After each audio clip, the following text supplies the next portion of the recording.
after I talk to Brunson tomorrow night, I may try to facilitate the ag convention.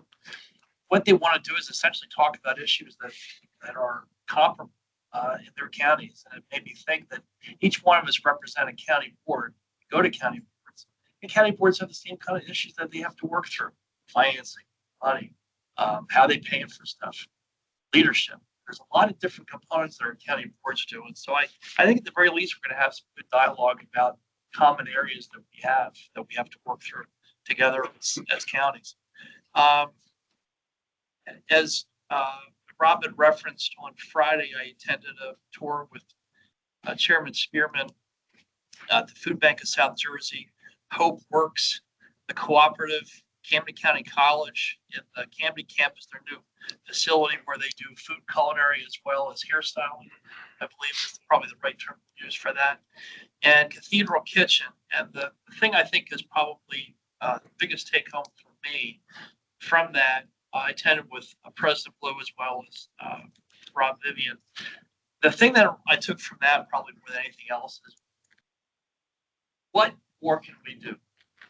And what more do we need to do in terms of partnerships with people, organizations that feed people? I think there's a lot of opportunity that's there, and it was a really good event. Chairman Spearman has been to almost every one of our tours. And so when he extended the invitation to our department, I thought it was very important to be able to attend that. This morning I met with Rob as well as our chief of staff, and I'd like to include the chief of staff in, certainly Secretary, with your consent. I'd like to include the chief of staff in our monthly reports from the department. I realized I was falling on her. She was like kind of Well, she does a lot, and there's a lot of little projects that she's working on, and I think it's important for us to kind of have an idea about where she sees our department at the time that she's been here. I think we've got some transition things to learn about and how things have gone for both of you and for Tamika, since you both arrived, that the board would like to hear about, kind of an how's it going kind of report from both of you. But I think because of her experience outside of this department and working on other agencies, I think she's got a fresh perspective about what we can do differently in terms of moving seats around on our deck in terms of who is responsible for what. So I'm looking forward to continued feedback from her, but I think it would be great if she were able to report on to us on some of the things that she does. Going back to my original point, we discussed legislative tours today. So I've got a little bit of homework for not only our division directors, those who are left in the audience, but also our board, as well as anyone that's interested in what we do. The legislative tours we're hoping to do on Fridays once a month, starting in roughly February or March. But what we are looking for, specifically from the division directors, I think it's more of an assignment for you guys, but for anybody else, you're welcome to communicate to chief of staff, to Tamika, specifically farms and locations where you think we should do tours. We all represent different counties. We all come from different parts of the state. We've all got probably some good ideas about where we can do a tour. But what we are looking for is essentially to come up with a list of areas and locations where we can do tours. And so what that also means is if you're willing to put your neck out and say, hey, I think we should go there, we might call on you to help in terms of the logistics and putting that together. We have a template that her and Rob have worked on, which I think is a great template in terms of reaching out to legislators, communications, photographs, feedback. I think there's a lot of good components of that we've done. We would like that information if you are interested in participating, and for the division directors, we're kind of asking you to. We'd like to have that by the end of the year, December 31st, so we can begin the next phase of the legislative tour component. That does go through the legislative committee. Certainly, there's a lot of things that are happening there. We had a legislative committee meeting a week ago, maybe at this point, I think. And we're looking to do 2 meetings per month and having some good dialogue with Chairman Spearman. He would like to know what we are looking for. And that's kind of the role of the legislative committee, is putting together bills that can go to his committee, that we have more of an idea about kind of what the agenda is going to look like when it comes to those bills. So he is more than willing to do a a lot of work with us, provided we just give them what we're looking for. And certainly we've got to have support to do that. And Rob is very much in tune with what the legislator is looking for and needs. And we have an opportunity to be able to participate in that. I got a lot on my plate here. I want to thank the board for their assignment. Maybe it's a good assignment or bad assignment. Regardless, we have a lot of work to do with this LFPA grant and grants that come through our department. It is ultimately our responsibility for oversight of these grants. No matter who the grantee is, we are the ones the USDA is expecting for feedback from.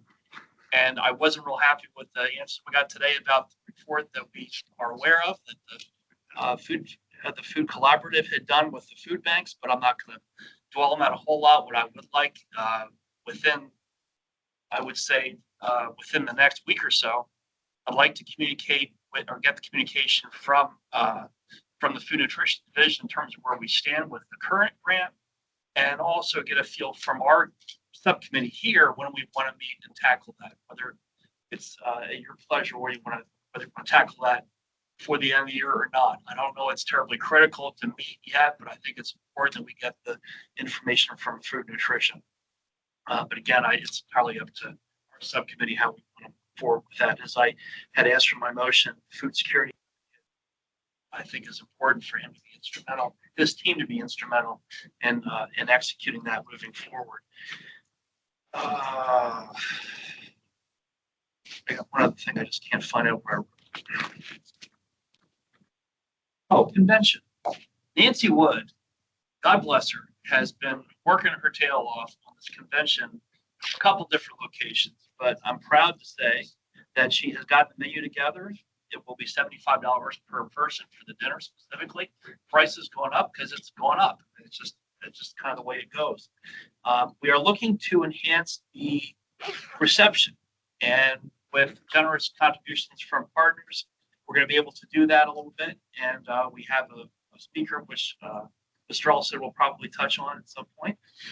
But the convention's coming together, but I got to say Nancy is the one that's making it happen. She clearly deserves a lot of credit for that. Mr. President, all I have. Thank you. John?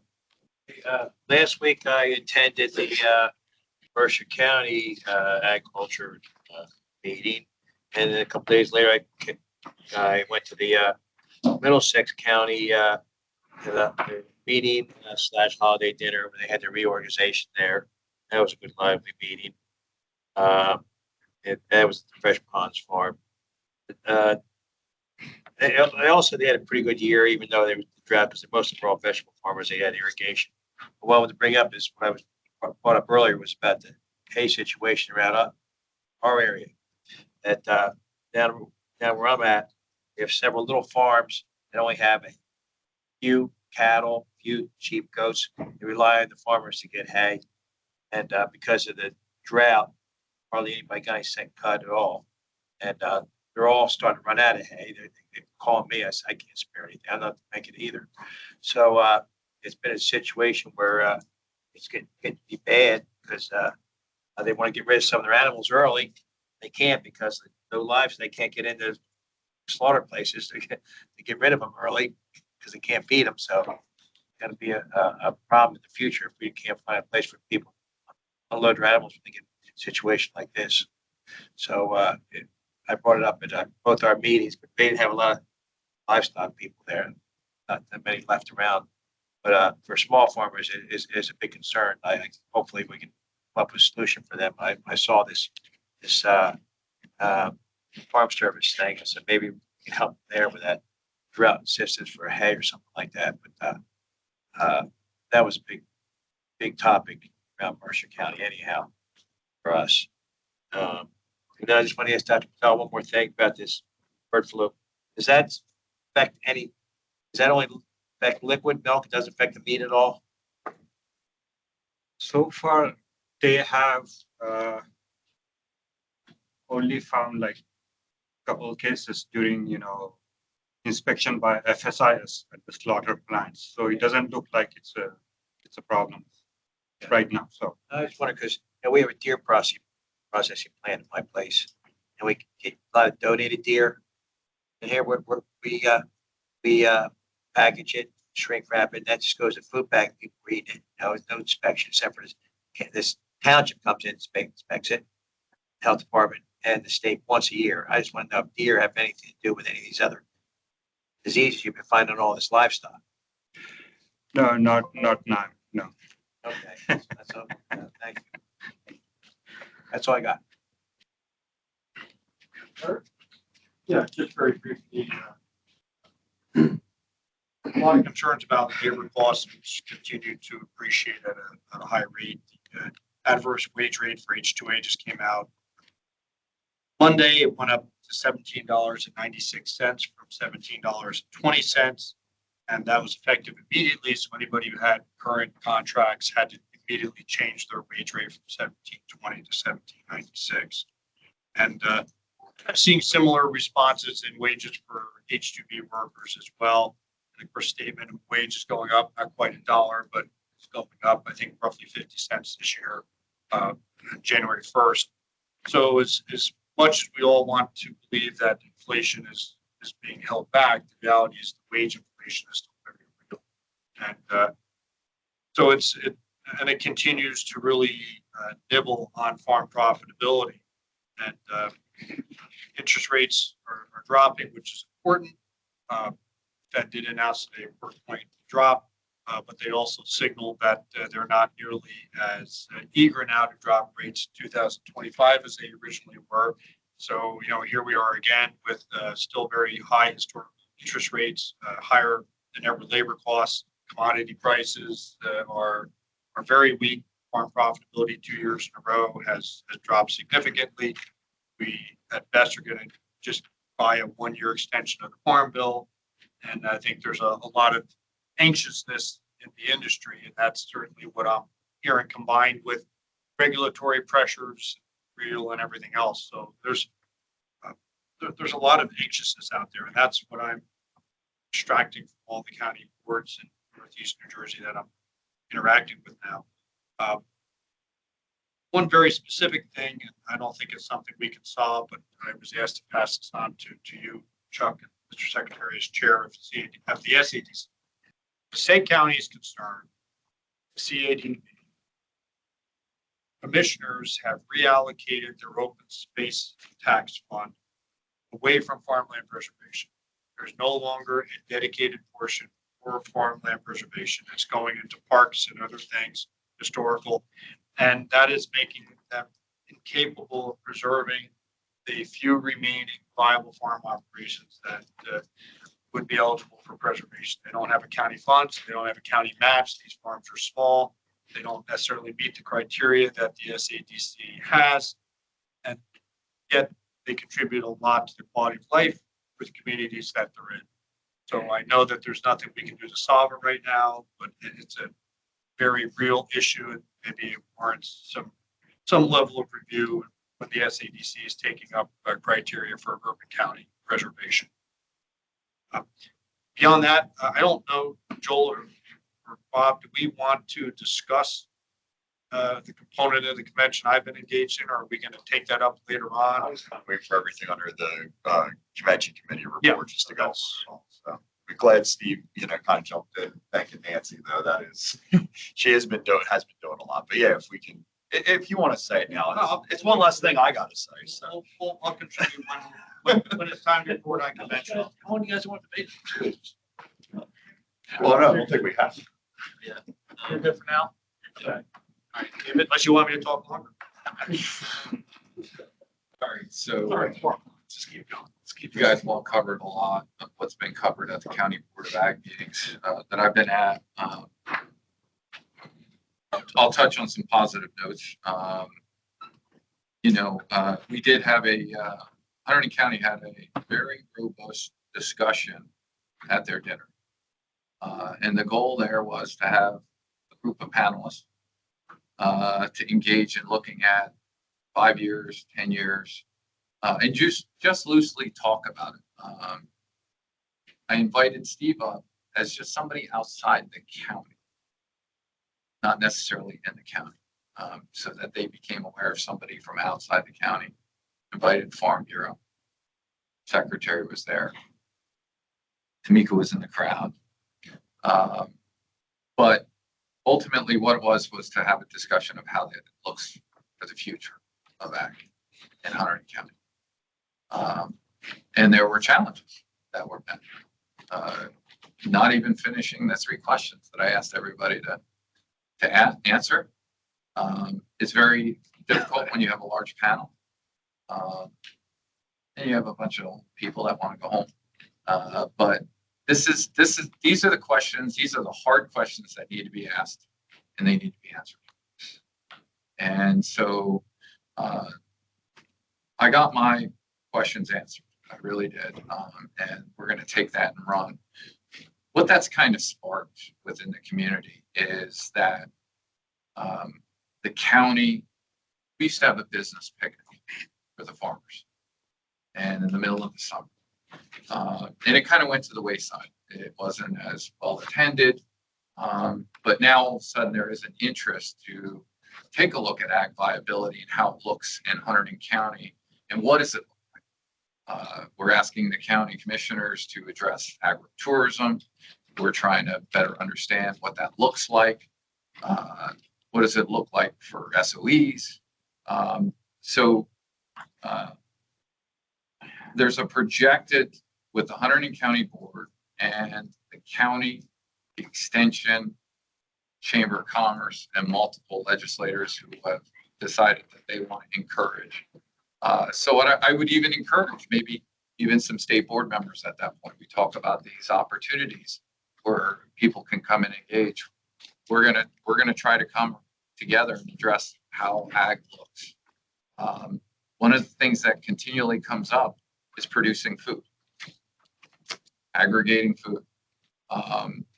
So I'll also report a little bit, having the opportunity to, meet with the food advocate, Mark. Mark's been very inspiring to me going to some of these events. And I just don't understand how we can't aggregate the food and logistically get it into location. So Devin's not here. I know he's on the phone. Devin and I are taking an initiative with the county to try and move that progress forward, whether it be a small farm or a large farm. We're going to try and push that forward to make sure it gets into the hands of the people that need to be fed. So, there's a lot of little things going on in all these counties. And we're trying to kind of report back. But I think we're going in the right direction because we're asking questions. We're really asking questions. And I think that goes to, all the things that I've always reported to you guys on in the urban agriculture realm. Having the opportunity to be at an open meeting for Garden State Preservation Trust yesterday. It was very encouraging to me how they addressed how they're going to handle some of the funding. And I think this will address a lot of ag viability items beyond this department. And it'll also help address how we look at urban agriculture. Because that is the first thing that came out in that meeting was, man, it's difficult, a 5-acre rule. And we just don't have the opportunities you all have. So we're going to continue trudging forward to try and answer these calls. But, I answer the call. Urban agriculture should be some of these tours. And I would be happy to assist with that. Good, because we're planning on coming north first. Yeah. So just to keep it short, that's where I'm at. I unfortunately missed Monmouth County last night. We had an urgent family business matter come up at 6 o'clock. I missed the meeting. The direct market vegetable season is largely gross sense closed. As people are adding up, I think it was a pretty strong season. Demand was very high. The locally grown product at the markets we went to and at our own markets. Despite a challenging season, our late season crops were bountiful. I don't know if you found that, Joel. Once the temperatures went down, we had tomatoes until the middle of December that we picked off, and they were beautiful. So the plants, when they finally got a bit of relief, really performed for us, and that really helped our bottom line because we were a little bit worried over the summer. And We actually sent some into the Philadelphia produce terminal, which we never do. You get fleeced. And we got really good pricing because we had something that was locally grown that was beautiful in a time when people really wanted it. So a little bit of good news from the direct market vegetable industry. I will add to that. I've had 6 different people tell me their fall market purchases were the tastiest they've ever had. Right. It was a very strange comment. Somebody goes, "Oh, you know about this stuff? Why were my October tomatoes that I got at the farmer's market so good? They were the best tomatoes I ever had." Once the temperatures dropped down out of the high 80s and despite the fact that we didn't have any rain, that also meant that on irrigation, you don't have that kind of disease pressure. And once the plants kind of got a little bit of relief, they just pumped on. So that was really good news for, direct market. Even though I haven't been to the county boards, the one thing I'm hearing a lot about is ridiculous drones that are going all over the place. And the one concern that I have is I've had several people tell me that, they've taken a shot, which is totally illegal, dangerous. But, we need to be messaging somehow that that's not a thing. Even though there's all this conspiracy, people are dreaming up the most ridiculous things about them. But, don't shoot at them. And it's not just 1 or 2 people. Yeah. So that's an issue, and especially in the rural areas where people are more inclined to have a firearm. And that's all. Bad shots, because none of them have come down. It's really hard No. You're also bad shots. Yeah. Bragging, you hit a little hard. It's hard. Yeah. Go up and hide in the dark. They're moving, like, it's not like, a deer Sounds necessarily. like Joel would shoot that. No, I have thought about it. No, I'm joking. Actually, I haven't seen them over. You haven't? Seen it on Facebook, but no, I have not seen them over our. So many over. We had about Early 10 up county. in Hopewell last night. Oh, yeah, I've got a 10, 12, several nights. It's only about 500 feet up. Yeah. We can see it plain as day. That's a hard. Yeah. I will add though, one thing I mentioned to my wife about it though, is I think whoever does know what's going on is it goes what you're saying, all the speculation. The person who does it is probably like, I cannot believe these people are this creative, what they're coming up with. It's probably the most benign reason why this is going on. It's probably just tracking like something at night. But you wouldn't believe stories. That's all. Josie and I attended Cape May County Board of Ag, and we can confirm that their barbecue sale plan is going very well.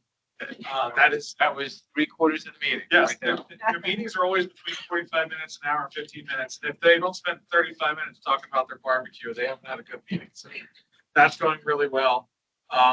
They are having, I believe it's March 3rd, they're going to have what they're calling their industry night, where they're bringing in some local vendors like Uber and Lee Rain to pay for some people to come in to do some pesticide credit presentations.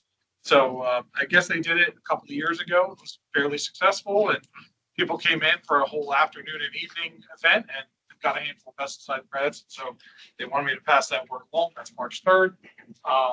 Cumberland County Board of Ag is tomorrow because of the holiday. We're a week earlier. We're a week ahead of them. So that's about all I have for that. I did attend the NGNLA Awards dinner. I thought it was a fantastic event, Lori.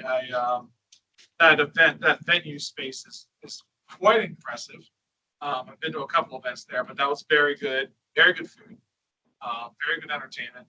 And our secretary won an award like right out of the bat. So apparently, when they make you secretary, NGNLA just has, let's give that guy an award immediately. So that was nice. It was a really, really nice evening. I was their green mostly for my work before I got here, their green industry advocate. And I also attended the South Jersey Caucus. And just to piggyback on what Joel said, so Rick's retiring, Atlanta County agent is retiring. He's been running the South Jersey Caucus, somebody told me 22 years, which is just darn impressive. And I guess Michelle Casella is going to take over Operation South Jersey Caucus. So the meeting in March is going to be virtual, but it's going to be run out of Gloucester County. I'm really pushing them to go back to in-person meetings because there was only one county that didn't show up before when it was in person. So they went virtual and that one county didn't show up again. So, so for better or worse, I'd say I'd rather do the meetings in person. That's about all I have on my end. I will say, spoke to a vegetable grower last night, asked him how his last cut of spinach went. Said it was better than the summer cut and they really needed it. His problem is right now, is any of his non-irrigated beet did not germinate. And so now we have to concern ourselves with not only loss of crop, but it's a cover crop, erosion, wind, any rain we do get over the winter. So that's something to keep in mind over the winter months when we talk to FSA about issues with drought, this is yet another issue with drought is I know nobody's going to retire on the price of wheat, but winter wheat does play a really important role in the health of our soils. So it's one thing to talk to our producers about is making sure they're asking how their cover crops are going. So, Just following up, if I may, for a second on the caucus. Do we know where there is an old caucus nomination guideline document that was done about 30 years ago, and I know because I was on the committee that did, and it details the North-South Gentleman's Agreement. It details the South Jersey Caucus being housed in Atlantic, the North Jersey Caucus being housed in Morris, like all these things, and it's all just a policy. And it's been a long time since I've seen the document, and I think a lot of people are asking questions. How are we? Aren't we supposed to? Why do we do it this way? And I think it would be really helpful if we could dust that thing off and have it available for distribution at the convention to the delegates, and maybe even post it on our website. It exists. Maybe somewhere in the archives, I got it at home, but it's been a long, it was before electronic, before PDFs. it's through extension, right? Now it's through us. It's Through us. The department program, I know, Sam Garrettson. We probably have to go through his files because that's probably where. Because the way we got there was a lot of confusion, and I think we're starting to edge back into this area of, firsthand knowledge is evaporating. Yeah. Like, because technically, South Jersey Caucus wouldn't be following the protocol if it were to be moved to Gloucester from Atlantic. I'm not saying that's a problem. I'll agree with you in that a lot of people ask Rick on the call. Rick's like, "Oh, well, there has to be an extension agent that actually runs this meeting," and a bunch of people were like, including Bill Cutts, was like, "Is that the case? Because I didn't know that was the case. Where does it say that?" And Rick said, "Well, that's just the way it's always been done." And so we don't know what's policy or what's just been done because it's always been Yeah, done. we'll dig into it. Because I do remember when Art Kirby became the chair of the caucus after Ken Whiteman stopped being the Northern Caucus chair, and Mark moved it to Somerset, and somebody came back and said the following year, like, the bylaws say the meeting needs to be held in Morris. So maybe we did find So those. we need to find, yeah. And it's only Morrison Atlantic because it was always Morrison Atlantic, and then it got formalized. It was Carl Klotz who was doing it up north, and whoever Rick's predecessor was in Atlantic, I can't remember now, they did it. And so that was like the neutral ground. Everybody agreed. The agents were the neutral entity, and And again, there are policies and they can be changed. We need to. fair enough, right? So But the we'll delegates dig need to in. have it, We'll see what we can find. and we need to get it into the Yep. permanent archives. Yep. And don't look at my Again. house. I may have an old ancient file. I've got some old stuff. If you do, please do, because we also, where we used to keep records stored, there was a flood and things were lost, so I'll have to do some. It's out there. I think Yeah, I Jimmy saw Edge was on it with me. Yeah. But we were pretty young. We did it. Honestly, it should stay with the nominations committee. Yeah. It should always stay with them. Always has it. Yeah, it's either his house or A lot of questions about how, or like how the delegates work out, like, because if you have a delegate, say from an organization, if they're in the South, where do they attend in Orleans? So like, it's a little bit, it bounces. Commodity organization is Yes. where the delegate resides. Yeah. And they are supposed to be happening on the same day at the same time so that they can cut deals in case there's a commodity missing in one of the regions, it can be traded to the other. You know, there's all sorts of allowances to do things, and it's all out. But there's only a few brains that remember. Committee reports, Joel, I know you have a convention committee. Yeah, well, I'll start with first, start with the nominating committee first. Oh, Yeah, no, I just wanted to announce, so in the last meeting, we had a motion that we could decide that the awardees, Linda informed me they've been notified. So the Distinguished Service the Agriculture Awards are going to go to Richard Bima, John Rigoloso, and the past Secretary of Agriculture, Doug Fisher, will be awarded that night. So to get into the convention committee, that's all we have on nominating. Convention committee, the planning's ongoing with everything. Looks like we're gonna have a pretty content-packed this year. Steve already noted that the banquet will be $75, and those tickets can be purchased on the Vegetable Growers website at this moment. So if anybody's thinking about going that, keynote speaker within the committee, there was amongst them, we just thought we were able to decide that Greg Warren could be the keynote speaker. Kurt had gone on about that, but it seems like, do you have something you wanted to add about that, or we for the banquet? The keynote speaker? No, you said they need to be on that or anything. No. Okay. You guys were figure out when you were gonna talk about it. Yeah, that's what I'm That's what the talking debate about it now. Yeah. So I didn't know if you want Greg Warren, he's a comedian.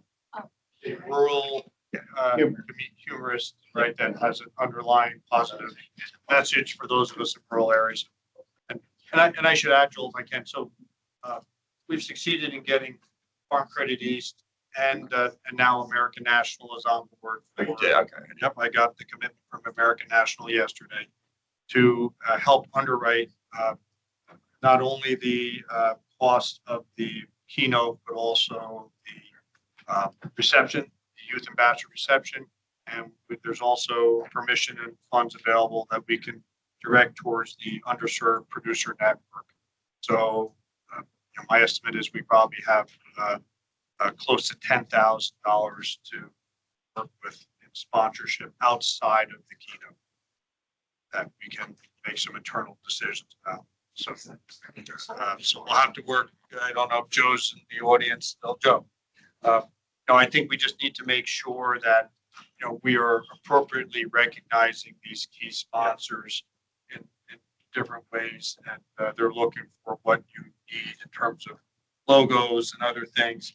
And, there was a little bit of confusion sponsoring the VGA portion versus sponsoring the state board.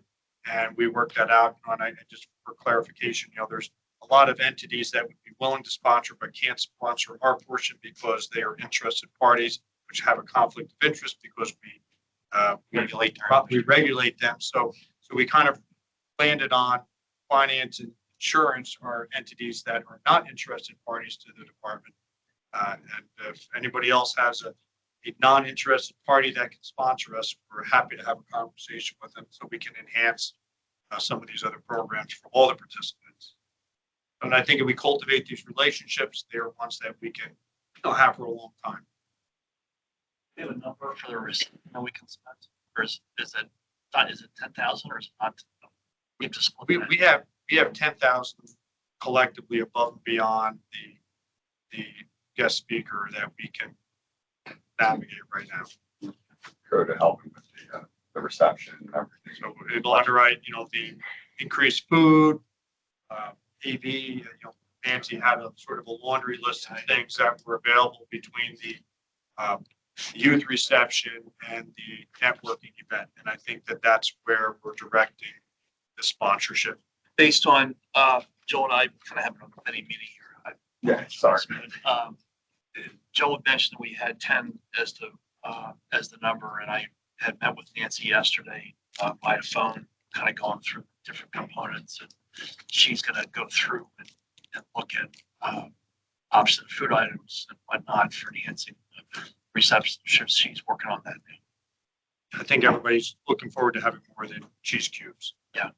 Recognizing that Hera charges a lot of money for cheese cubes. Yeah, well, there's some creative ways to get around that, and we talked through that yesterday a little bit. I had a chance to kind of study the menus and whatnot, so we're working on I also want to add too, Steve did sing Nancy's praises earlier, and I'll say it as well. Given, my past with the VJ, knowing what I knew, and seeing what Nancy puts into it, what she brings in, how she stretches the department's side of it, makes a lot of this possible. It can't be said enough. Until you say it, it's like the menu items, they escalate ridiculously. And for her to be able to keep this, that we're at $75 is very much a magic trick in a lot of ways. So, and then this extra will go a long ways to making the reception a lot better than what it was in the past as well too. So also I know there's efforts also being made on behalf of everything to see what we can do with the one resolution about the New Jersey line of any Jersey beverages being. Yeah. So I know Tamika's been working with wine growers to get their recommendations, get them to Harris, so the purchases can be made. Gary Pavlis the other night specifically is interested in helping. do All right, that. so we can, Just keep this in mind too, is that is very much, it's dependent on their distributor and all. right, yeah, And that's something to be very careful of, that doesn't incur, extra. additional expenses. Yeah. Yeah, we're aware. I mean, but they do within their distributor have, well, I know this from last year, they do have options that can at least be out there. So one way or another, it should be able to be handled pretty well. But amongst that, like I said, we will most likely have a meeting, coming up again to tie some pieces. But I would say everything looks fairly positive going forward on that. Steve's been, I had to recuse myself from certain dealings with the VGA. Steve has been handling all those matters as well, back and forth between them. And I believe he's gone through everything today, brought me up to speed on anything too. So, yeah, definitely. So, all right. No. There's nothing else to add, right? I believe so. It's a little bit, I think that's good. Okay. The one thing I did want to ask you, sorry, no, we're having a mini meeting. What is your plan exactly on the county ag boards? Are you just going to limit it to those three possibly having a meeting, or do you try to, because it's an interesting thing, because I noticed there's been I also, there's a Salem County board, there's someone from the governor's office also wanting to attend joint like county ag board meetings. There's a lot of interest in that lately. I just was, in a good way. I was wondering what is the thought there? Well, I don't really know. That's, I mean, the honest answer. The governor's law is on between. Right. Because I think you're right. It is not a bad idea to get everybody sort of on the same page, because it all affects us the same. We are kind of like split, everybody has their own meeting. It is nice to kind of collectively get the ideas. Yeah, I don't really have an answer. The only county I haven't talked to about is Burlington, my home county. So I'm going to run it by them tomorrow night. But the one thing I thought of as an immediate thing was just have kind of a mini, whether it be a reception or whether it just be a small get together with whatever delegates were there. I want to ask Burlington what they want to do, and then I'm going to coordinate probably between the board presidents about how to execute something. But anything that's the possibilities around this, essentially, is what it comes down to. I thought what I would do tomorrow night is propose to them, if you guys want to get together at the ag convention, I can help. That's as far as we are.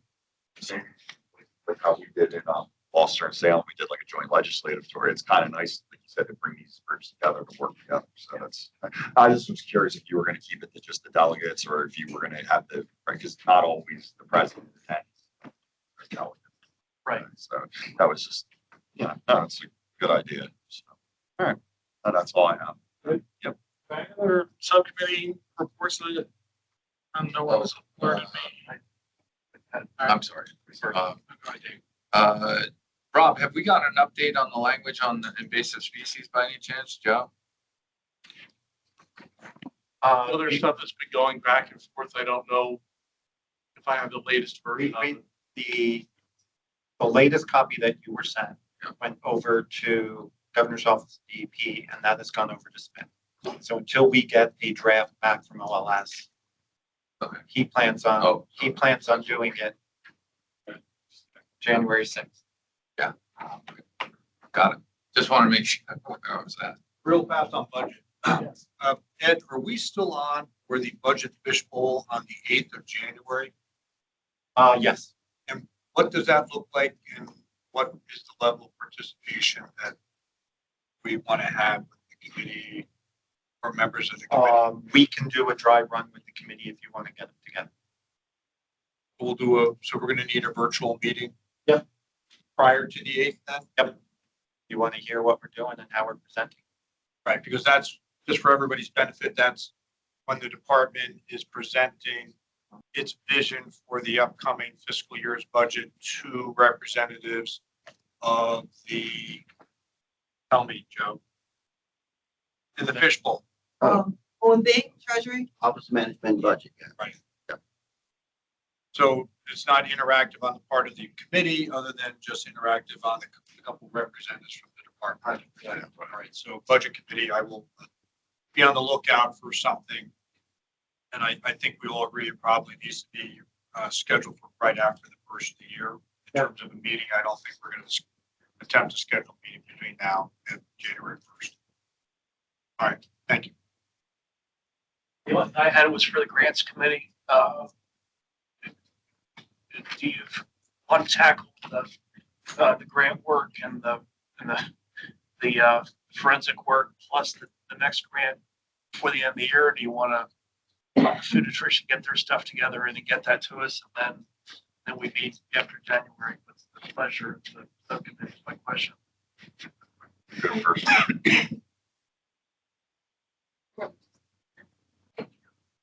I would agree. Might not get everything we wanted. That's definitely not. Yeah, I would agree. Everybody concur with. Yeah. Okay. Okey doke. That's all I have. Okay. All right, and with that, does anyone have any old business? I do. Okay. Bob Andrzak, as Lindsay mentioned 3 hours ago, is leaving at the end of the year, beginning of next year. If you are interested in having him continue in that role, there is a way to voice your support for Bob, and that is to send a letter directly to Jeff Andrews' office here in New Jersey, whether it's the district office down in Northfield or whether it's his office in Washington. But the easiest thing to do is to voice your support for Bob in that particular role. It's a very simple way to express your support for that for Bob in that particular role. We've done it before with his predecessor, actually, I think, and there's an avenue to do that. We suggest the state board should do collectively or individually. I don't see a reason why the state can't. I don't know that legally we can. I don't know that we can either. We have in the past. Doesn't mean that we can't. I've learned that just because we do stuff in the past doesn't mean we should. And I guess I'll ask the question to the council. Is there any reason we could not submit a letter in support for a partner agency to be appointed and a political appointment? I don't see any problem with that. If that's something you can do, I mean, because you're the voice of the state's agriculture, and if you want to show your support for him or anybody else, do that. Okay, well, with that being said, I'll make a motion to the board that we submit a letter to Senator Congressman Van Drew in support of Bob Andrews. Motion. Any discussion on this? I Don't have like anything groups. else. Because that's where I was told to send it. Yes. Essentially. That's where. He is indicated, I believe there's been some dialogue between Congressman Van Drew and Bob already. And suggested to me that that's where correspondence goes. I question whether we should be making political endorsements. This is a presidential appointment. This is much different than the governor asking our opinion, which we're legislatively authorized to do, to, for instance, provide names to be on the SADC. And I don't know what value there is in us wading into this. This is not me speaking against Bob. I just think from a, we want to call philosophical standpoint, I'm troubled by this. We've got time to do it. We can stew on it. I think individually, what we choose to do individually is fair game, but as a board, I can rescind the motion. We can kick it around in February. Okay, Pete, what, you wanted to mention something? Our board last night passed a motion endorsing reappointment of Bob Andrzak for Congressman Van Drew. Our president has spoken personally to Van Drew. Bob is assembling a package of letters from around the state. So the agriculture voice is coming through loud and clear. My 2 cents for you're an entity of the state government under the wing of the administration. This is a hard That's a broader political discussion. appointment. We've been through these appointment processes every 4 years. I think you should be very careful. I would withdraw my second motion. Well, I mean, you know, I've always been a person that you don't want to step into the political arena if you don't belong there. And maybe exactly what Kurt's saying is we would be there as a unit. So let's do it individually if we choose to do it that way.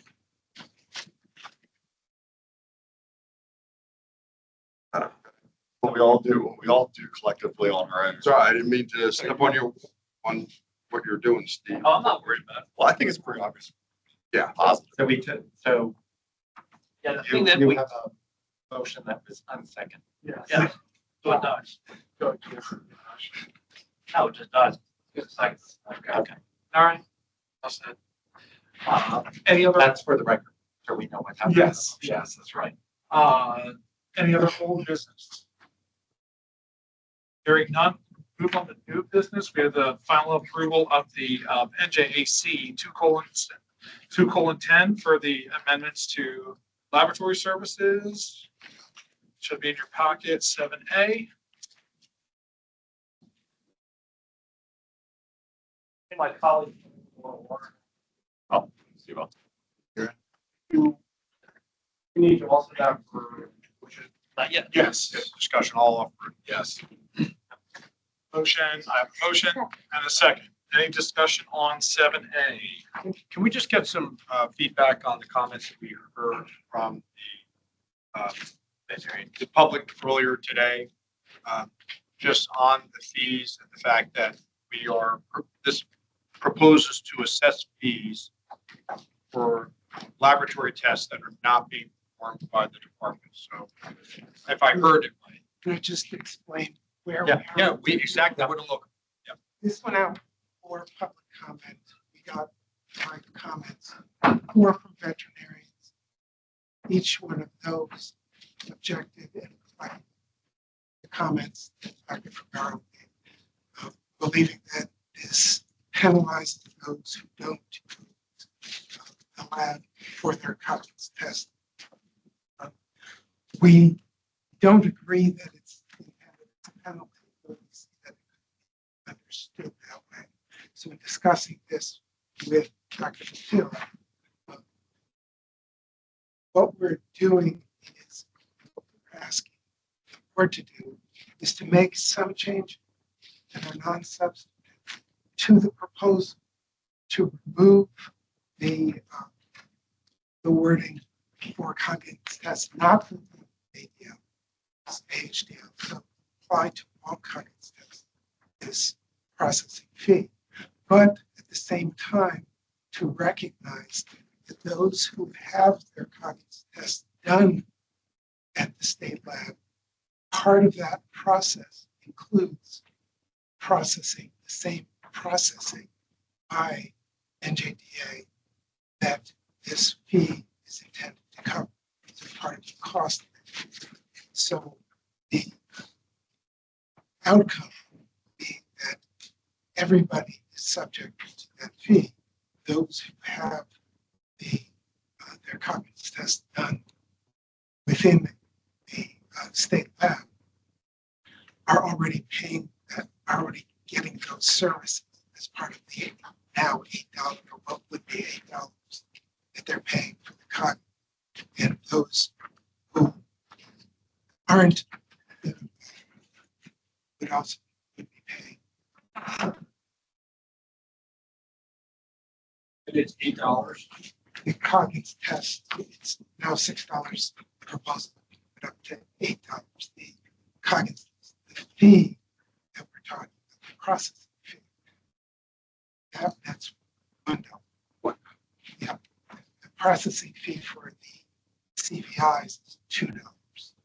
And those are the processing fees that are part of these essential tests. The doctor can address why those processing fees are needed, but what you are being asked to approve is summarized in the draft notice of adoption, which is to approve the rules proposed with these two modifications. One, straight the words for Coggins test, not for sport and HDL, and then adding essentially asterisks to the $8 to note that the fee that's required is incorporated in.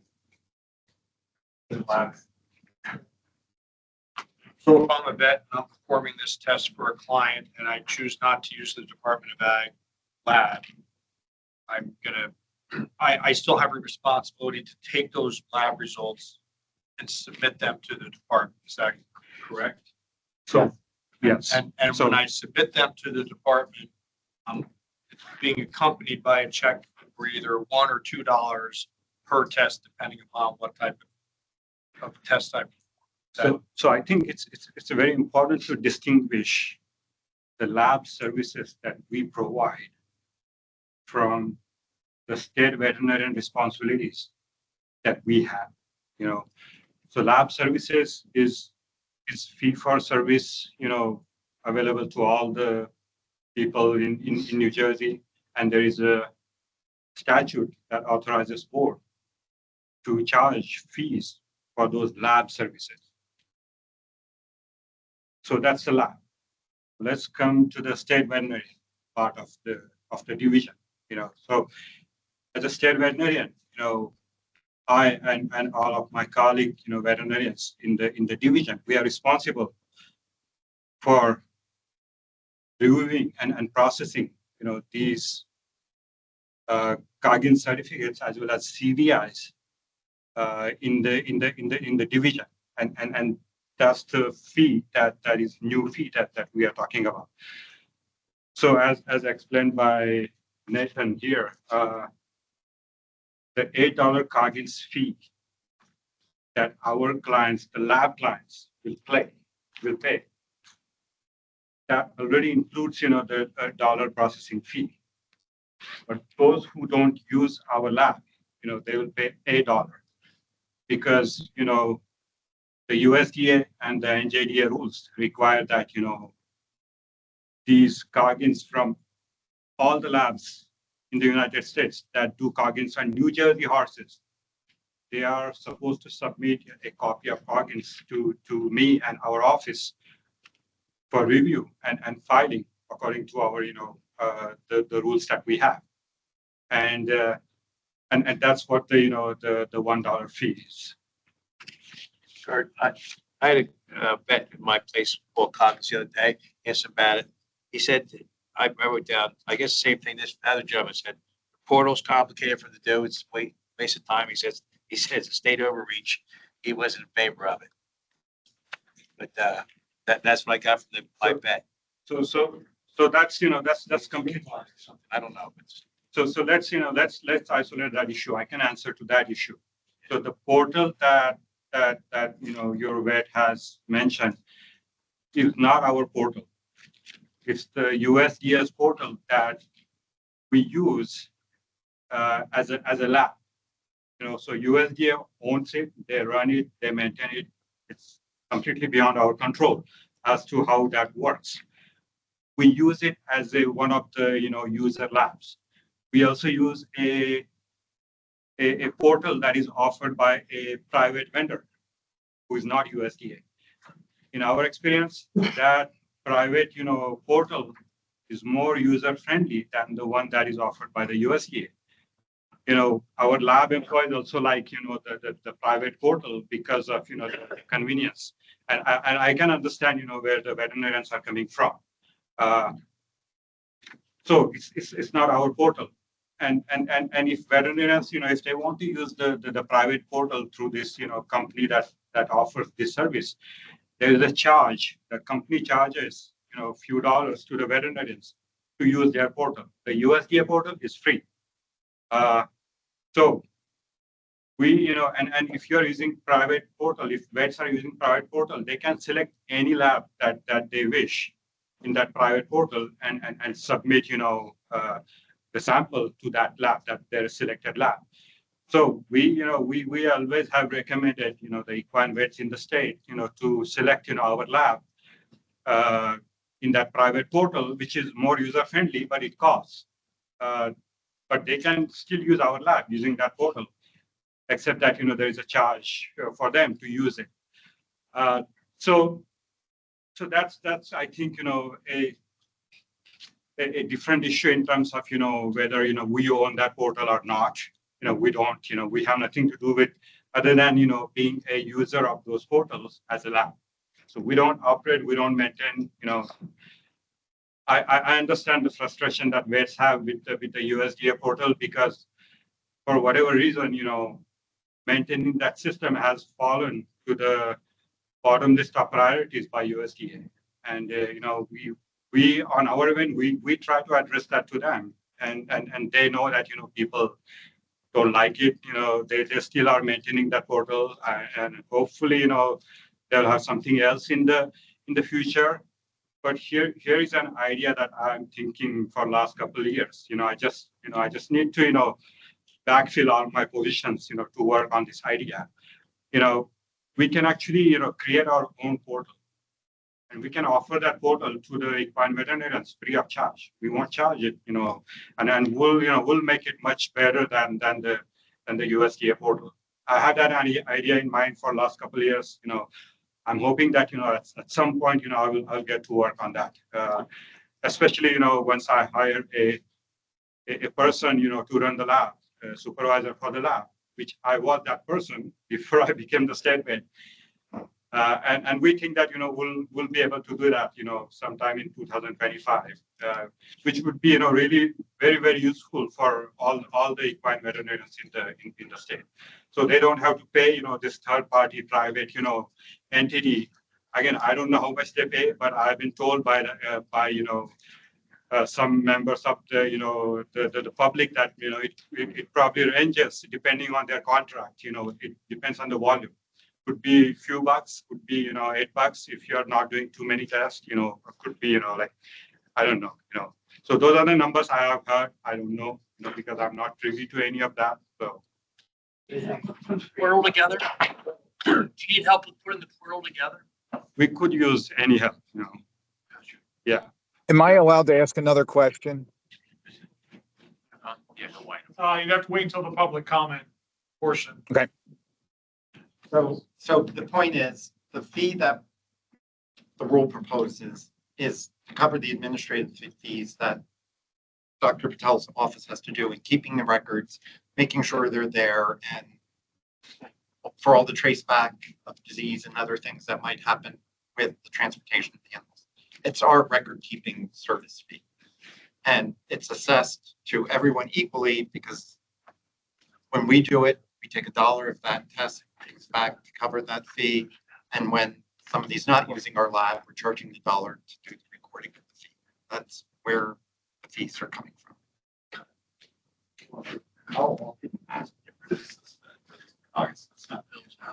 I believe it's every time, and it goes to when they leave the state or when they're being transported. Yeah. When they are on the road, they have to have a valid Coggins. They have to have a positive. And the Coggins is good for how long? If it depends, 1 year or 2 years. Okay. Yeah. So yeah. Heard, yeah. But you have somebody, moving 75 horses for racing purposes, or teams of show jumpers, you know, I see how it adds up, but it's also, how does the state defer the costs it incurs in keeping all of this recording? And this is a small step. We looked at what do other states charge for some of their fees related to this, Dr. Patel. For CVIs, there are several states, who charge this, CVI fee, Certificate of Veterinary Inspection, which is the health certificate, the common name for that certificate. There are several states out there that charge, and some states, they charge a lot, for example, Texas State Vet's office, they charge, I believe, $8 or $9 per Coggins. By done in their state, to the accredited veterinarians in their state, and the fee that we'll be charging for CVIs, it's going to partially support the work that we do. So when we receive a CVI from a New Jersey veterinarian to our office, each CVI. And we receive, several thousand of these every year. Each CVI has to be reviewed by their veterinarian or designee. So I don't necessarily, review all those, but, I have other veterinarians in the office who review these CVIs, each individually. And then, we have to give them to our data entry people who perform the data entry. Each CVI takes about 10 minutes for data entry, assuming that that person is efficient in doing what they're doing. And then we have to route that CVI to the destination state. So that's what is involved. And the software that we use for data entry, we pay about $90,000 a year, just for that software. So some of this cost is partially covered by, the state and the taxpayer funded, the appropriations. But, we still run into, these situations, where, we have to, somehow, find money to really take care of, these CVIs. And we are not really, going overboard like some states like Texas, they charge $8 or $9 or $10. There are other states who charge $5, $4, etc. So that's that's our position. And with respect to Coggins fees, the Coggins fee, the Coggins also involves individually reviewing all of these Coggins that we receive as a state-based office, not as a lab. Lab is a different entity. Lab is lab. Lab does the testing. But even our lab is required to give me a copy of state vet that is required by the USDA and our rules. So no matter whether it's our lab or it's private lab or it's out-of-state lab, it does not matter. All these Coggins, they have to provide me a copy of that Coggins for all New Jersey horses that they test. So this Coggins fee is for review, processing, and filing of that Coggins, and that's $1.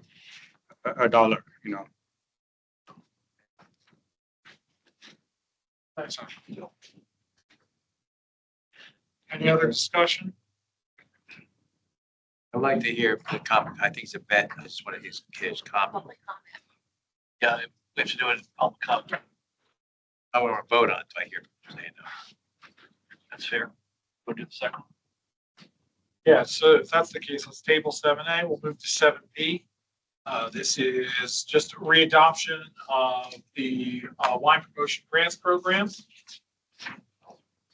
I'll offer it. Okay. I'll second. Any discussion on this?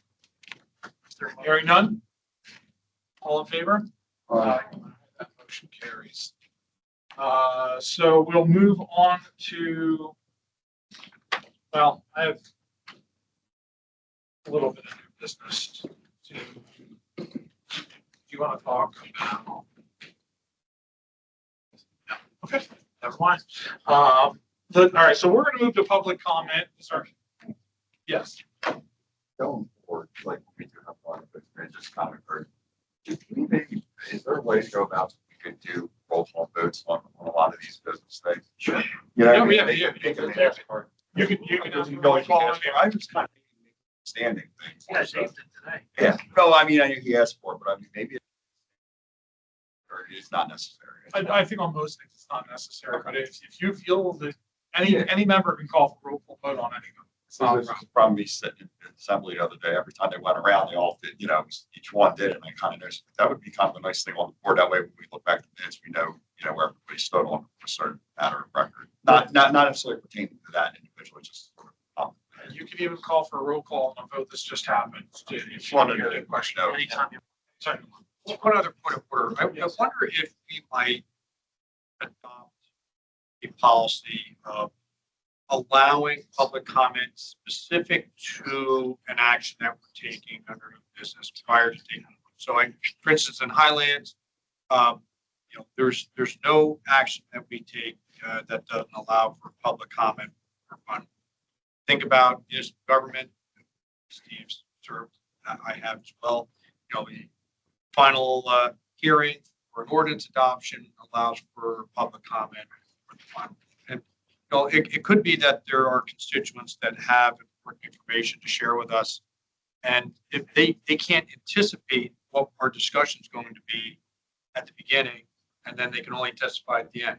I wonder, specific to the comment, just something to think about. I think we could That's, just that's, do I it. think, just a process thing that if you want to do it, you can. Yeah, that's something if we choose to do it. Just have But to say- we, Years ago, we had lengthy public comment. It is, And we yeah. tried to do that somehow by having an initial and final. Yeah. But I don't think we ever made that a rule. It's just a policy. One of the things we could do is, we have two public comment periods.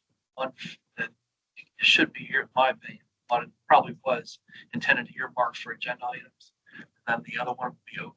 Yeah. So I would suggest, I think what we're doing right now is fine, but we could have public comment on agenda items. Just an idea. You can split it up that way. Yeah. So in other What words, Kurt's asking for is sort of like what the municipal process is like Oh, when you're but before a you- board, so that you can hear anybody that has a useful piece of information before the vote, instead of having them have to drum it up ahead of time. Right. So you have the ability as chair to open up public comment on on 7A, and you close the public comment and the board votes. right. You could do the same thing with 7B. You open it for public comment, close public comment. I would say we could do that in lieu of one of these other two public comment Yeah. sessions that we had. The So in final other, one would make sense. yeah, that's right. Okay. Yeah, I'm totally on board with that. So we I have- think that's a great suggestion. We have the vote yet on 7B. Yeah, no, 7B is, It's a permanent board. yeah. We have the vote to pass. Back to Yes, Yeah. permanent board. opening up 7A if there's no other new business. Yeah, well, we do have one other piece of new business. We have a letter to be sent to the members of the Senate for tomorrow's vote on the CV language of S 2788. Should have gotten a copy of the letter for the meeting.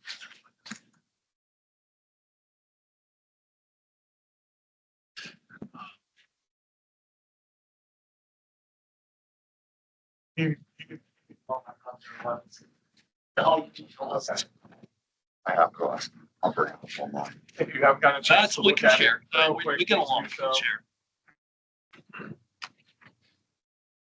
I'll make a motion that we approve this letter. All right, motion?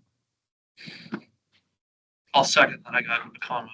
Okay, all right, we'll open it up for comments right now. So Kurt's brought up that we don't want to take political positions. And here's the issue I have with this letter. This is coming from our governor, who did a conditional veto. And based on the feedback we've had from our secretary, they've asked us to do this. Okay, fair enough. The assembly voted, went through their process, through committees, to approve this to get to the governor's desk in the first place. So the thing I struggle with is that the governor's asked us to do one thing, the assembly took action to do something different, because they want the bullet pass and present to the governor. So I'm a little conflicted with this, to be perfectly honest. However, in the spirit of continuity, the fact that we've had some challenges this week with our department and having some major changes happen legislatively that would change our department. I would probably say we should do this. However, clearly there was a message that came from the assembly. The legislature to say, well, you need to do something. And I think it would be important to look at that conditional veto language and maybe make some changes internally with our partners at SCDC to kind of get to a happy medium to what the assembly, I keep saying assembly, but the legislature was looking for in that particular bill. I would second that sentiment.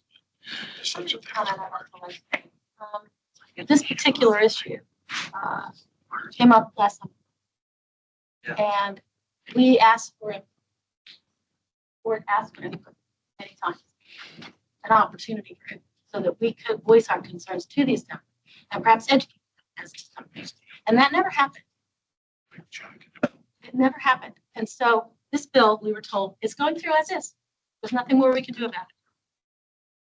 And so we were put in a position of having the SADC held hostage, basically. And it went through, and then it landed on the governor's desk. And we were then backed into the corner where we had to ask the governor to CV. So he did what we asked. Now he's asking us to ask for support for that. I understand that there's political voodoo, but I would think that we should. We are part of the executive branch. That's true. So I think that and I think that my opposition to wading into federal presidential appointments is very different than my reservations of functioning as a part of the executive branch in concert with the government, right? So, I think that this is really straightforward. We asked for this. This is consistently what we've advocated, and why wouldn't we communicate this? Especially if the boss is asking. I agree as well, because it's just, why would we ask one thing and then not, stand in our record with him on it? So, and give him what he needs. Hopefully it's heard. Probably in hindsight, we have to look at the legislation that was written. I agree. Let's not miss that message. One thing about the boss wants us to do it, but the boss will be gone in a year. The legislature will not. Yeah, but one member could be gone, right? What's that? I said one member could be gone next year. Right? I mean, the assembly's elected every 2 years. Right. So Yeah. it could be completely different than it is right now. My impression on Monday's appropriation committee meeting, Joel, Going, by the way. yeah. So my impression is I clearly heard Republicans and Democrats, they had a lot of questions. Just enough questions to say, are we doing our job here? To make sure that they're notified exactly what we're doing. Now, in the defense of food and nutrition, we did everything in our power, but they started to ask specific questions.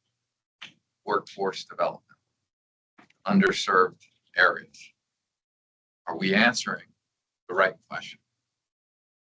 Are we answering the right question? And this is something legislatively, we probably have to, legislative committee. I'm just saying, with all that's going on, I feel confident sending this letter forward. But when it comes down to being proactive to get in front of this, now's the time to do it, because I think they sent us a message that they're going to pass this out of committee, but we have some work to do. That again, listening to everything that day, the part I heard that was said, because I didn't testify, I sat back and listened, was that they didn't feel as if moving food and nutrition from Department of Ag and Health and Human Services was really doing a disservice to the citizens. They were looking at like, we're still providing the same service just under a different agency. And they, like you said, if we don't answer to what it is we're doing and how we're doing it, they don't see it as if they're cutting anything necessarily. And that's what, of all of it, that's what scared me the most. Yeah. They did have a lot of questions. They weren't outwardly, but they want some answers. They want like, These are responses to a failure to maintain relationships, right? The SADC was about the failure to provide information to an assemblyman when he asked for it years ago. That's correct. And somebody else is interested in this and we're not maintaining the relationship. That's correct. So they're then responding with, okay, if you're gonna disrespect me, then I'm gonna make your life miserable. And that's what concerns me. That's totally. What about transfer to a different department? Of course, that's irrelevant. It has nothing to do with common sense. right? And that's, I didn't want to say this now, but yeah, no, that was, that they're not taking that into account. They're using this to hold us accountable. Scary enough. Correct. Yeah, call the question. So, all in favor? Aye. Aye. All right, that carries. Get your vote. Yeah, that's what I was asking for. Well, that sounded pretty. Pretty resounding. Yeah. Okay, so back to, new business 7A. Dr. Figaro, would you like to, pose your question now?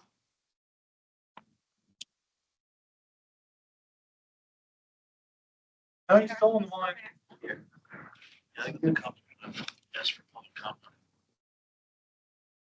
I'm Anyone- sorry. I'm here. I'm sorry. I No, apologize. it's okay. Yeah, we're gonna I'm open up. driving now. I had to leave. But anyway, I respect Dr. Patel and the secretary's comments, but I have to respectfully disagree with the comments because I think it's a play on words. These fees have never been assessed before. And let's say my small practice that I have of 3 veterinarians, let's say I do 800, maybe let's say 800 Coggins tests a year and maybe let's say 300 CVIs a year with the practice. I mean, that's a considerable revenue that's coming to the state.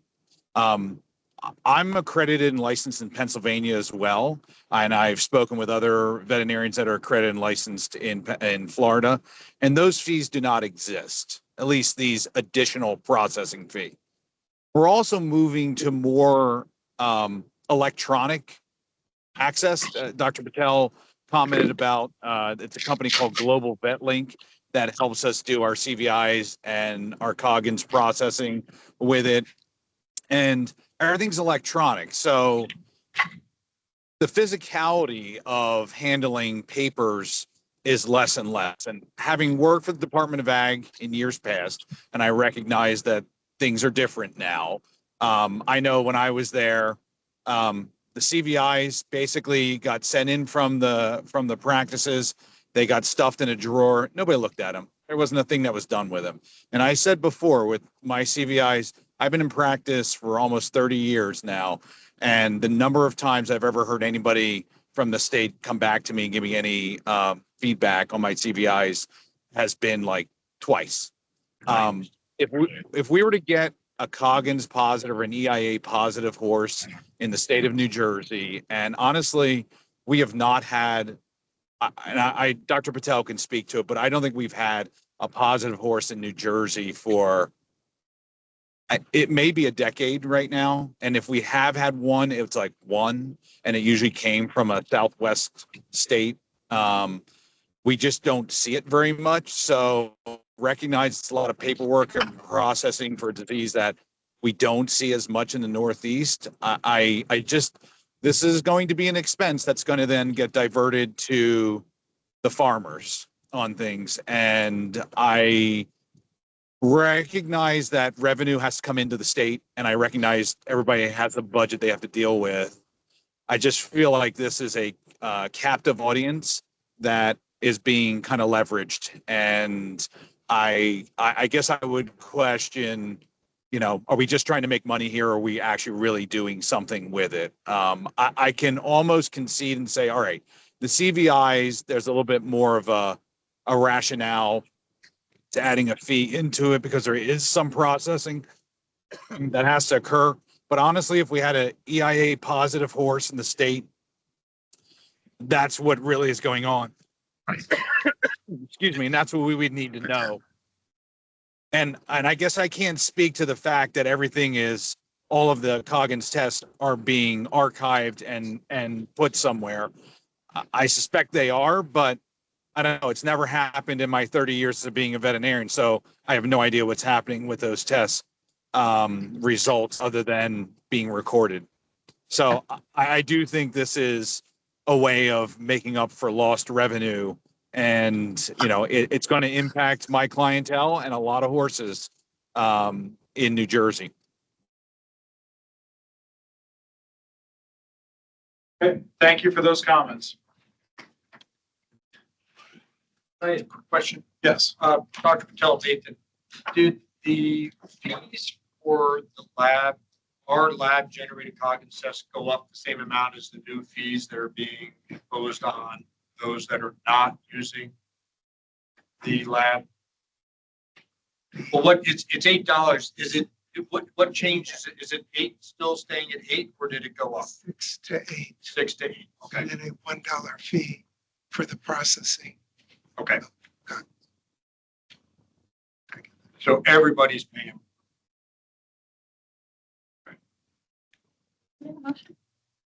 Well, there was a motion that there There's was. a motion and second, so you guys could discuss, and then you table.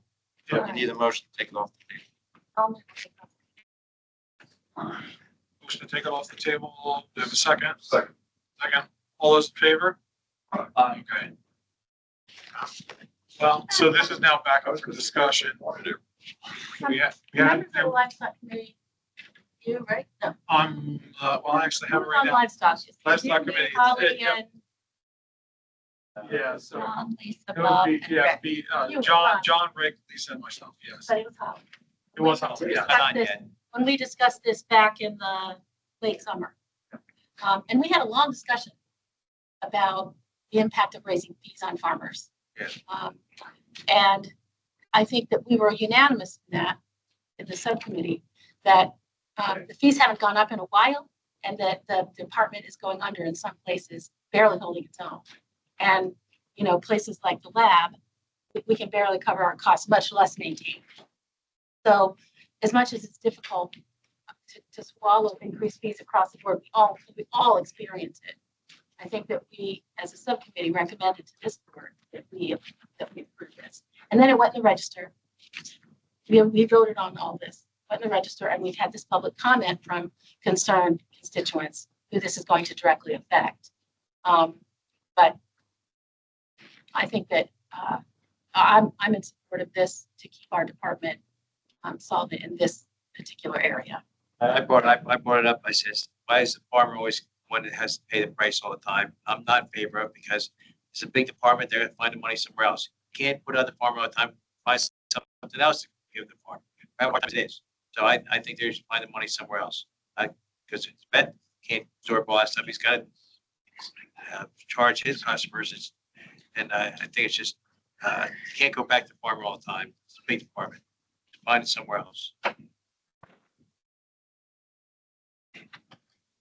But you guys voted, we wrote the roll call. Chance to go. Beat me to it. All right. Any other further comment or roll call vote? I don't think any of us like the increase, but that's fortunately, we have to recognize that prices go up, whether it's in-house on our own personal business. So, and it has to stay. The point is, Rick, why does it always come to the farmer? He's gotta cut this guy. And again, I understand. right to the lot bottom of the pole where we sell everything wholesale. And we don't pay freight. Well, I think it's a very, very modest increase. Well, that's somebody like he's with the racehorse industry, or hunter jumpers, it's a lot different than backyard vets. That's the way it is. Quick question, Brad. Ed, do you consider this to be an important part of the jigsaw puzzle that you're assembling to maintain the budget for the department? Let's see. Wrong. Not right. Talked about it today. All right. Any other? If I were the vet, I'd be opposed. You know, but we have a fiduciary responsibility to maintain the budget for the department, and I feel as much as I hate to raise fees, sitting as board member, I think we've got to maintain the budget, and I think I will vote to support raising case. Do you want a roll call on this? Okay, all right. Joel Eric, Yes. Rick Gardner, Yes. John Hart, No. Stephen Lee, Incredibly, yes. David DeFranz, Yes. Kurt Alstead, Yes. Lisa Specca. So Also regrettably, yes. I think we all regret. Regrettably to mine as well. I will add regrettably till. Hey, I just got one further comment. Josie, don't get any ideas. We already had an increase on plans. Wait a minute. We are going to move back into public comment. Jane, I believe you want to give one more public comment before we adjourn. Wait, she's still, yes. Hi, and I'm so sorry. I know it's 5 o'clock. I'm sure the last thing you want to hear is additional public comment. I got no response. Okay. So yeah, so I want to report out on. And first of all, thank the department for their sponsorship of the 3 regional food system summits. We've held 2 so far already, and so I just wanted to give like a real quick high level overview, like / report out from those. We had we exceeded our capacity for our limit of how many people we can have attend each of those, and then we have also hit our limit and beyond for the last and final regional food system summit in for Central Jersey, which is going to be on January 10th in New Brunswick. And so I heard, earlier you were talking about like going to the different county board meetings, and I think it was Hunterdon County you were talking about, like, just listening to what people's vision is and thoughts are, and like where they want the agriculture sector to go. And so that really is the focus of these regional summits, that we are convening people from across the food value chain, people like farmers, people in processing, manufacturing, distribution, food access, across the whole region. Hey, Janine? Yeah. Janine, take a deep breath, slow it down. You're coming in tinny, and because you're talking fast, we're missing half of everything you're saying. We got that you're holding the 3 regional meetings, that they've been sold out on the first one. We've got Central Jersey, January 10th. I think we're good on that, but just as you go forward, a little slower, a little clearer. Thank you. Okay, sure, thanks for that. So the idea here is, rather than there being like a conference, there are opportunities for folks to come together and talk about their vision for the food system of their region, what they see as the strengths and the assets of the region's food supply chain, and then what they see as the challenges and sort of potential solutions to those challenges in the coming years. And so we've had 2 so far. The third one, like you said, January 10th. And we will provide notes, summaries from each of those in one document, probably by, I want to say March, the latest next year.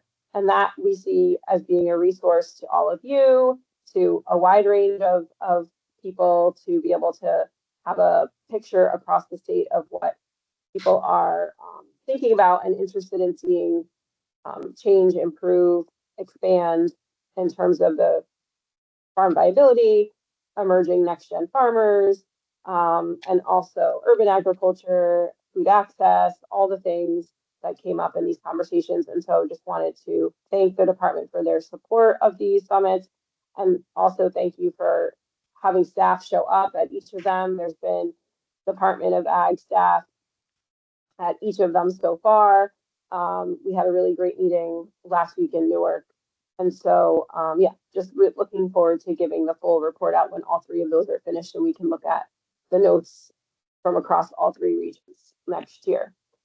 I also wanted to say that I heard Ashley earlier mention that NJFDC has done a comparative analysis of state-supported local food promotion programs similar to Jersey Fresh, and that is true. It's basically done. It just needs a little polishing, but we did compare 6 states to New Jersey, and we looked at how they fund their local food promotion marketing programs, how much they how much funding for the past few years, and other like key elements of their program in terms of like whether or not farmers buy in, or just different aspects of that. So look forward to sharing that with you when it's finished, if it's something that you're interested in. And we did at the end of November conclude our role in the Jersey Fresh for All pilot program. So I just want to give like an overview of like what we learned from that. So everyone probably already knows that. And am I coming in okay now, Secretary Lindgren? Still tinny, but because you're slower, we can hear better. Okay. The Jersey Fresh for All pilot program, as you know, was funded by the cooperative agreement between the USDA and the State Department of Agriculture and implemented by the Community Food Bank of New Jersey, beginning in spring 2023, and it ends October 2025. Although there's going to be, I'm sure you saw the USDA announce the continuation of that funding, which is great. And the New Jersey Food Democracy Collaborative conducted an evaluation / progress report of the first year of that pilot spanning from summer 2023 to summer 2024. And that being said, I can speak to my experience like interviewing those who participated and attempted to participate in the program and what I heard during the qualitative data collection process. But of course, this is the state's program, and as such, I think it's best, obviously, for the state to speak about it rather than anyone else. But because of our, we played, the Food Democracy Collaborative played a relatively minor role in the overall program. And I think it would be great to hear directly also from farmers and farmer cooperative participants, who participated in the program. That being said, I'm happy to share that the farmers we spoke to, and we even held a group convening of the farmers who participated in LFPA at the end of August. They were all very forthright and open about discussing their experience with LFPA, including what worked about the pilot and about specific areas of improvement that they'd like to see. And every farmer who was able to participate said that it had a positive impact on their farm business, that it was an important new source of revenue for them, and they were glad to be able to tap into the additional market channel. Beginner farmers were especially appreciative of the learning experience that it provided them and of the additional reliable funding throughout the season or for a set extended portion of the season. The questions about the way the program was implemented, some of the biggest challenges, like with transparency and how decisions were made, and which farmers could participate and why, and which were advanced into a PO, other challenges that were identified. I think those are best understood by reviewing the report that we completed for the food bank and for the department this fall. And two of the bigger questions that remain from the pilot are about the use of LFPA funds for infrastructure and equipment that supports socially disadvantaged producers to be able to engage in or scale up their engagement with food bank and food pantry buyers. That didn't happen during the implementation of the pilot. And we know that that was possible through the cooperative agreement. And so that's one of the remaining questions that we found. And then the other remaining big question for us is specifically about which pantries were able to participate, and like the question of limiting it to the Feeding America program pantries versus expanding it to what it says is like non-traditional food distribution points. So that's just the question around like the TFAP interpretation of LFPA in New Jersey remains a question that I think is worth further discussion.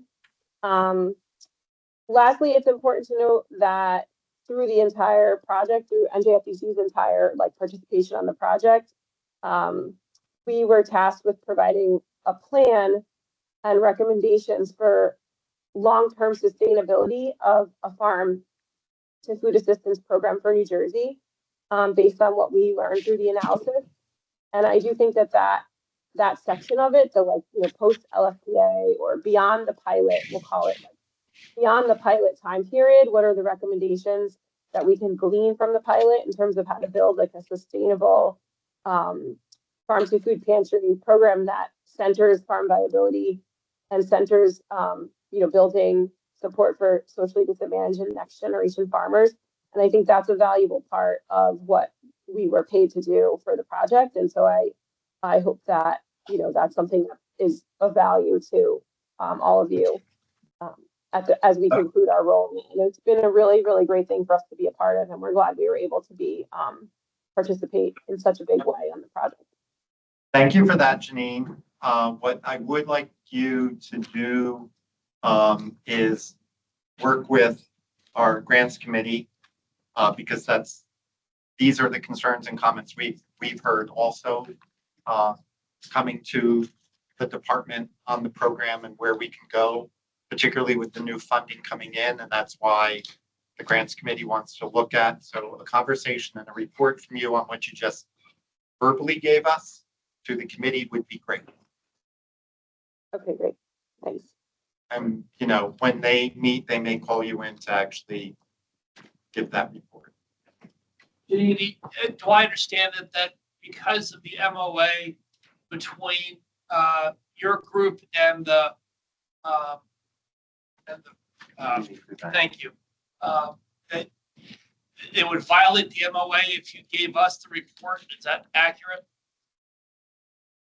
Yeah, well, we're concluded, so like our MOA with them started in May 2023 and it ended November 30th of this year.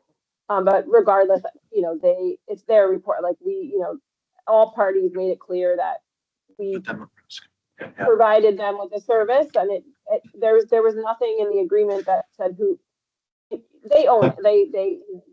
It's not ours to share, essentially, is what I'm trying to say. It's not ours to share. So, but your insights and information you've gathered are part of the discussions we're having, and we'd appreciate them. And we will also talk to the community food bank about how they saw the program work, what they liked it, and as we shape a future program. So I appreciate your time today. Yeah, thank you. The one last thing I'll say is there are some aspects of the report we provided that they were not as interested in, like the literature review and some of that, like long-term sustainability of farm to food assistance. And so that's kind of available. It's unclear who that quote unquote belongs to. So if that's a question that maybe we could ask them. It's like if there's work we did, but they're not super interested in it, like could that be shared? So those are questions that remain. Yep. We'll talk to them. Okay, thanks. Thanks, Janine. Wait, you're asking for more comment. Our next meeting is actually going to be held February 4th at Harris as part of our annual convention with vegetable growers. No executive session today, so I will entertain a motion for adjournment. Motion. Any discussion? All in favor?